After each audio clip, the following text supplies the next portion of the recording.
Hello and welcome to another Through the Leadership Lens, a podcast presented by the Women in Propane Council. I am Freddie Riddler. And I'm Bridget Kidd.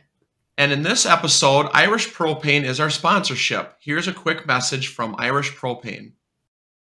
Through the Leadership Lens is sponsored by Irish Propane Corporation, serving Western and Central New York. For all your residential and commercial propane needs, choose Irish Propane. Irish Propane is a locally operated, New York State certified, woman-owned business. For more information, visit irishpropane.com. Irish Propane delivers peace of mind. So, Mike, before we get started, tell us a little bit about yourself and what you do.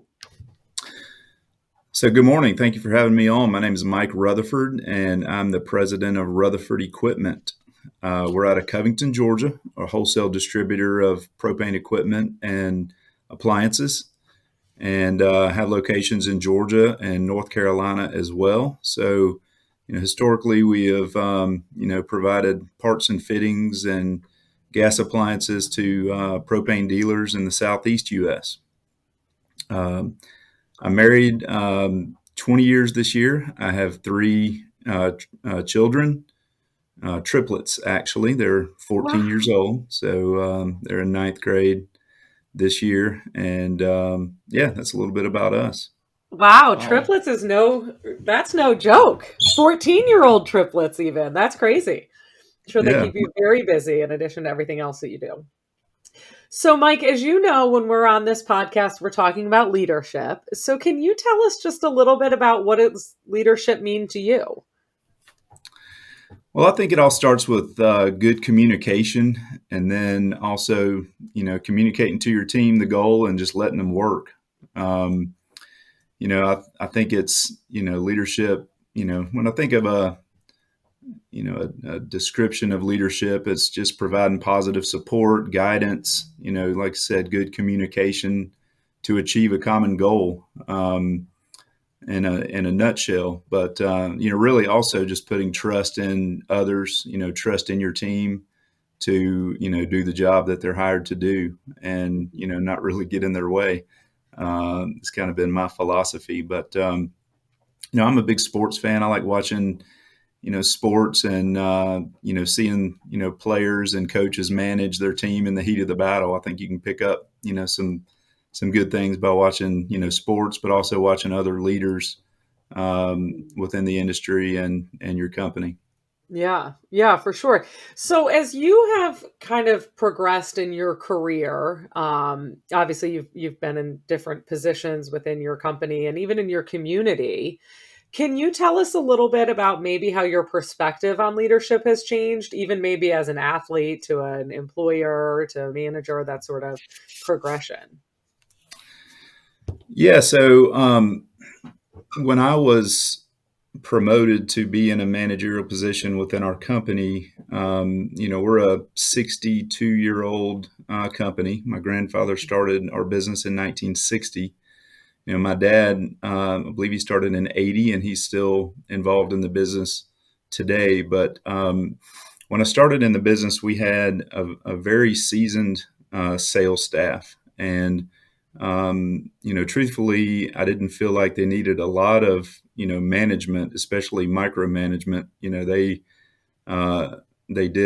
been around a long time. They did an outstanding job. And, some of those guys are still with us today, working in the company. So, when I started, there wasn't a lot of, we communicated a lot, but I didn't feel like I needed to manage them. They did a really good job of managing their territories and their customers. So as time has gone on, through retirements and so forth, I've had to become more involved. We've grown our business to the point to where we've had to hire additional salespeople and expanded into different areas. So, obviously at that point, you bring in new people and, they need more interaction than at the beginning. So I really had to evolve my management style to one of kind of get out of the way and let your team do your work or do their work, to one where I'm, every day involved in discussions with them and their customers and so forth. So, um, as time goes on, and I'm sure a lot of people have also had to do that with COVID, and a lot more employee turnover than there used to be. Mhm. We went years without having to hire a new salesperson, and then all of a sudden, not only outside salespeople but overall all company employees, Mm. um, hiring more than we used to. So I've definitely Yeah, yeah. had to change my management style there. Do you feel like you've had experiences, and maybe you could tell us a story about an experience in that time where you've had to change maybe your more traditional leadership style to meet a person or a situation?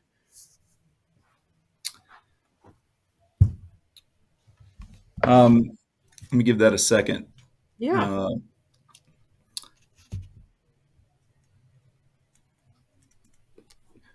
Especially well, during like COVID, when the lifestyle changed a little bit with remote Mhm. workers. mhm.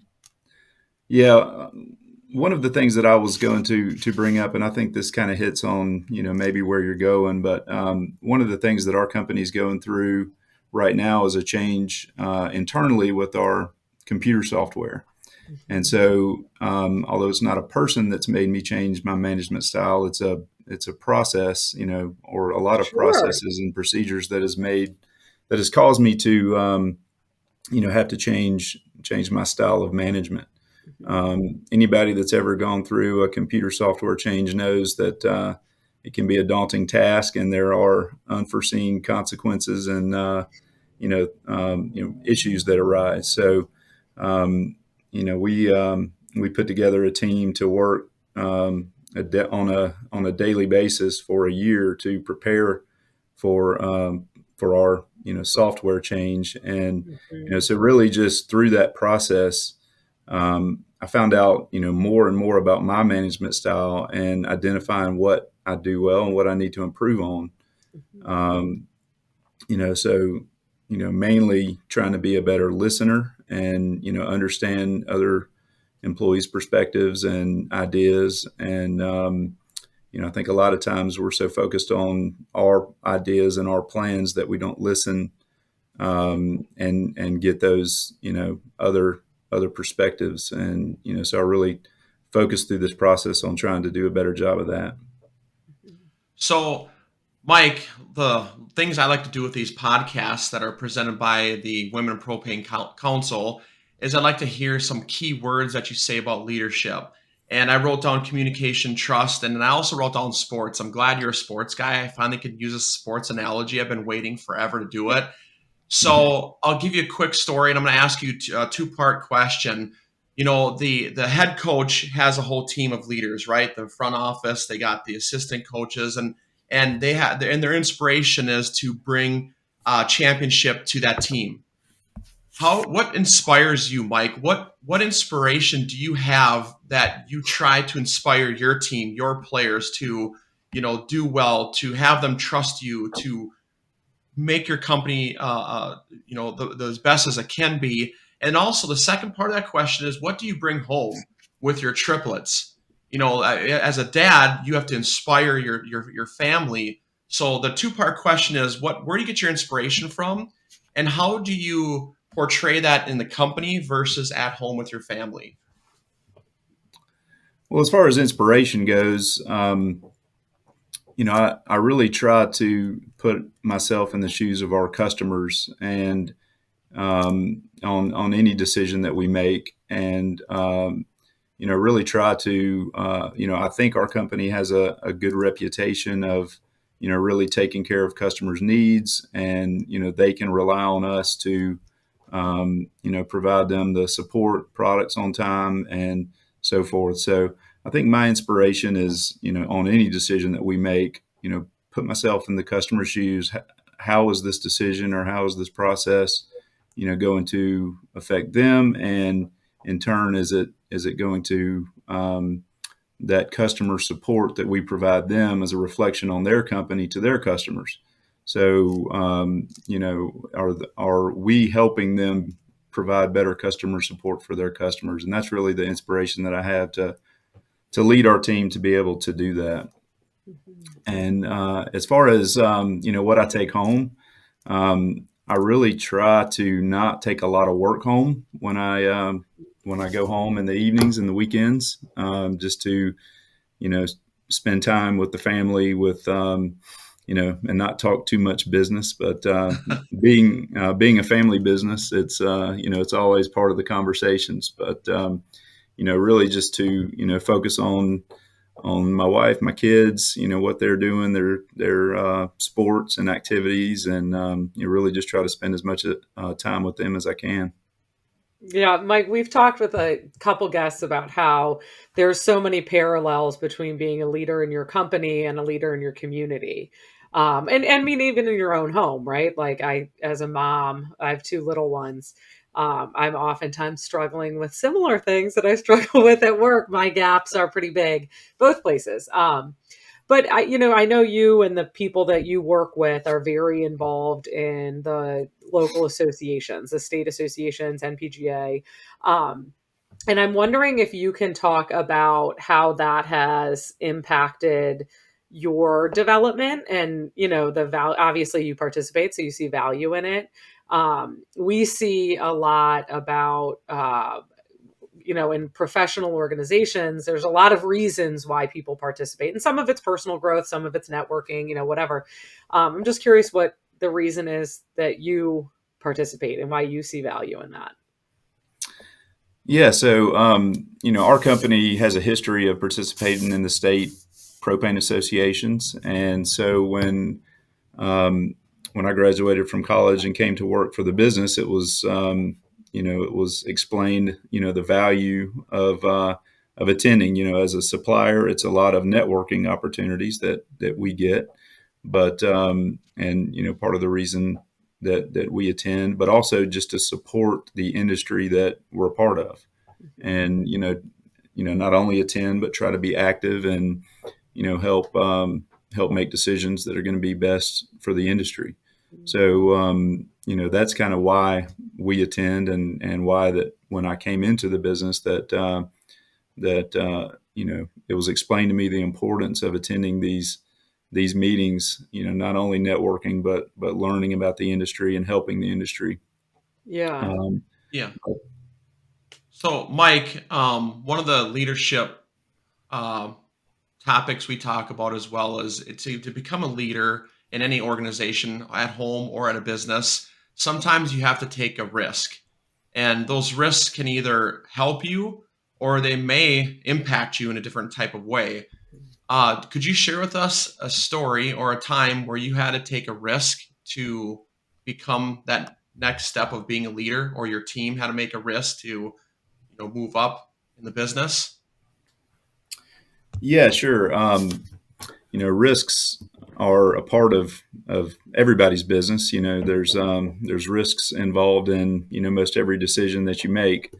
But looking back at our company history, and this may be more of a risk that my dad took, instead of myself, but you know trying to determine how to diversify your business. We invested a lot of money and employees in trying to grow the appliance side of our business, the hearth, grill, and outdoor side, where when I came into the business, it was we were about 98% of our sales were parts and fittings, equipment for Mhm. gas installations, gas companies. So that was a big risk, because a lot of those products are uh, expensive, and so you're investing a lot of money in inventory and salespeople in order to try to grow that side of our business. So I think looking back on it, that's probably as a company,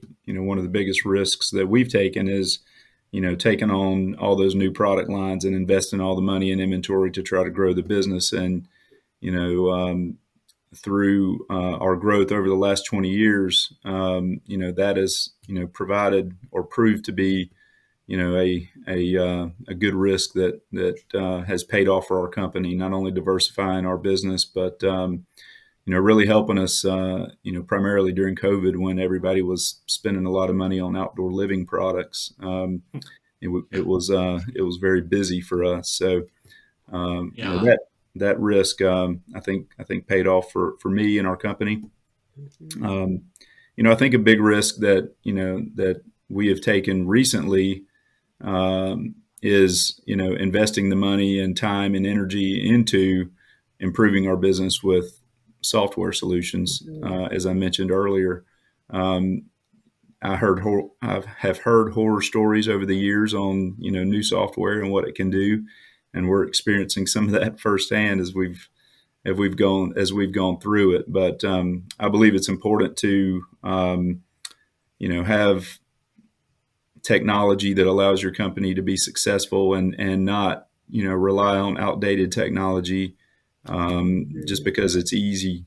It's easy to not change. Change is hard, and a lot of people struggle with change. But sometimes change is needed to take your company or um, your your leadership position to the next level. Mhm. Yeah, we talk a lot about change and change management, and I think it's something that's often so overlooked at the time that needs to be invested in, like you're saying, even at software, right? It's so integral into either what you are not doing, right? Adding new software, and people who've been around a long time will say, God, why do we need to do that? Why do we have to add this other process? And I'm not a big technology person, so I can appreciate that position. But that's always hard. I think any type of change is hard. Um, Mike, what about other leaders in your life? Who's influenced you? Even specifically thinking about change, right? Are there people in your life? You've already mentioned your dad, who I'm sure was incredibly influential. But anybody who you would consider to be a model for yourself? Yeah, I mean, working in a family business, obviously, working hand in hand with my dad, I learned a lot. Have learned a lot over the years. Working with him, and I would say he's probably my biggest mentor as it comes to leadership. One of the things that he does really well is be a good listener, and that's something that doesn't come as naturally to me. So something that I've definitely had to work on over the years. But not only my dad, I think in the industry, nobody that I want to name in particular, but attending all of the state association meetings in the Southeast for 20 years. I mean, just to see the leadership, not only from the state execs, but all of the officers and committee chairs of the several states that we're active in. You really and NPGA as well. Just to see the leadership that comes from these associations, you can learn a lot from. And so anybody that's contemplating going to state associations or NPGA, it's pretty impressive, the leadership and the things you can learn from the leaders of those associations. That's what I like about these podcasts is we're trying to reach out to our viewers and listeners to offer some type of like a suggestion or listen to Mike because he's got these great stories, but yet he didn't get there alone. And he's saying if anyone out there is listening to this or watching this going, what can I do to become a leader to inspire others to move up a network? It's a great way to plug those state associations or NPGA meetings, and that's what it's all about. Is the more podcasts we have, the more we hear about the NPGA and the family style that it provides. Anyone can join, anyone can come to the party. Everyone's invited. The door is always open. Come and meet people. Come and network with other people, and that's just it's a common conversation piece we hear with all of our podcasts. Is this is a really good industry to be in. Mhm.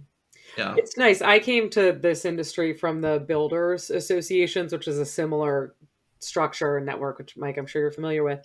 Hmm. And it's so impressive to see how impactful professional organizations can be. And the people who aren't members and aren't engaged reap benefits too, right? They're out there advocating on behalf of these companies. But time and again, I hear from people from my old life and here that say, gosh, the friendships that I've made, the true, I mean, lifelong friendships and business partnerships, and just education that you can receive just by sharing with other companies who may be competitors, but in those rooms you're not, and you're really fighting on behalf of an industry, which is incredible. Yeah.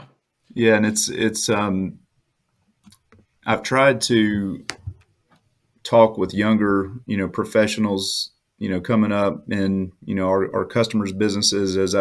As I meet some of the younger, people getting into the business, I always try to explain the value of the associations. And I think in these days, a lot of the younger people that I've talked to, not that they don't see the value in it, it's just carving out enough time to, go attend these meetings, and really just trying to explain the importance of, or the value that they can get networking with other companies that are in similar positions that as they are. I think it's really important, and hopefully more and more younger folks will get involved. Yeah. Mike, are you seeing, one of the interesting trends happening with the industry right now? And you mentioned it earlier when you were talking about you moving into your role and kind of the established sales team, right? And they were so successful. And now you're talking about new software and younger employees and newer employees and expanding product lines. And um, are you seeing a difference in your company culture pretty significantly as maybe younger people come, or people from outside the industry? We see a lot of people from other industries joining the propane industry now. How are you guys navigating that? Yeah, it's definitely a challenge. The industry is a niche industry that, is well. Let me back up. When hiring new employees, we always try to, first find someone with experience in the industry. But like we had mentioned, with more and more newer employees coming into companies like ours, a lot of times that industry knowledge is not something that's easy to find. So, Mhm. integrating new employees that don't have industry knowledge, into the company, is a challenge, and it's one that, I think that you really have to spend more time, working with, like our company. We stock and sell so many different products. Really just working with them, and you know, training is important. Listening to, you know, trying to get employees to, um, learn the new products. Listen to, your fellow, your coworkers, because Mhm. in our business we have a lot of people that have been here a long time, and so when you bring people in, it's easier when you have seasoned employees that can help me Sure. and other managers train and educate them on the industry. Mhm. Yeah, for sure. So, Mike, what is the best advice anyone has ever given to you? I know it's probably a common answer, but I think it's just treat others like you would like to be treated. I think that in my business, as I alluded to earlier, I always try to put my customers and my employees, perspective in mind when making decisions. And so anytime we have um, a conversation with a customer, whether it's a decision on a particular issue or something of that nature, I always try to put myself in their shoes. What's the right thing to do? How what can we do as a business to you know to make decisions and processes that as I mentioned earlier, is going to give that customer the feeling that, hey, we care, we want to provide that support that makes them be successful. So, really just, putting myself in other shoes and, trying to make decisions that are fair for all parties. Yeah, that's perfect. Well, Bridget, what do you think? I Should think it's we time. segue over to the whip round? So we Yes. normally tell all the guests you can breathe now. This is These the are the fun fun part. questions, Mike. Yeah. So I'll let Bridget start it off with the whip All round. right. So now I'm not sure, but I'm going to make a big assumption here. Do you drive a truck? I do. So I have to modify my You question. do have to modify it. The question normally is, what do you keep in the trunk of your car? But what do you either keep in the back of your car or like under the seat? I keep my golf clubs primarily. I always keep my golf clubs in my car. I travel a lot, so I always want to have the opportunity if I have the time to go play a quick round of golf or hit the range, and so yeah, golf clubs. That's great. Nice. You got to keep them handy. I'm gonna and ask you a question that is not on the list that we sent you, since you talked about sports and you're a big sports guy. Favorite sport, favorite sports team, and why? Favorite sports teams. So my two favorite sports teams are the Georgia Bulldogs and the Atlanta Braves. So my mom is from Athens, Georgia, so I grew up attending, football games as soon as I could walk at Georgia. So I kind of grew up, with it, attending games, and the majority of my family went to the University of Georgia, so ended up going there as well, and so that's why I'm a big fan of the Georgia Bulldogs and also the Atlanta Braves. Growing up here close to Atlanta and playing baseball as a kid, I was always a big Braves fan. So to have Georgia and the Braves both win championships within about 45 days of each other was pretty sweet last year. That's pretty awesome. I'm a Those are Phillies great. fan, so we're hoping the Phillies make it in the next round. And I'm a Vikes fan, bleeding purple all day. Okay, Mike. So our next question is, what is your ideal vacation? All right, my ideal vacation would be probably a remote beach house, and just spending time with my family. We enjoy getting out and away from the hustle and bustle. So, just a remote beach house, just a beach chair, and a cooler with my family. I think that would be my ideal vacation. I think that sounds like my ideal vacation too. That sounds amazing. All right, Mike. So the next question is, what would you have told your 16-year-old self that you wish you would have known? All right. What would I have told my 16-year-old self? I think maybe that, just having more confidence in yourself and your abilities at that age. I think a lot of kids are, hearing a lot of negativity from, whether it be, people at school or, and so forth. So, really just putting more confidence in myself and and my abilities. I think confidence goes a long way in all you do, and Hmm. I think a lot of people at that age, lack as much confidence as you you garner as you get a little older and kind of get more wisdom. So yeah, I think just having more confidence in yourself and your abilities, uh, and also kind of similarly not get caught up with what others say or think about you. Just have confidence in yourself and go out there and do it.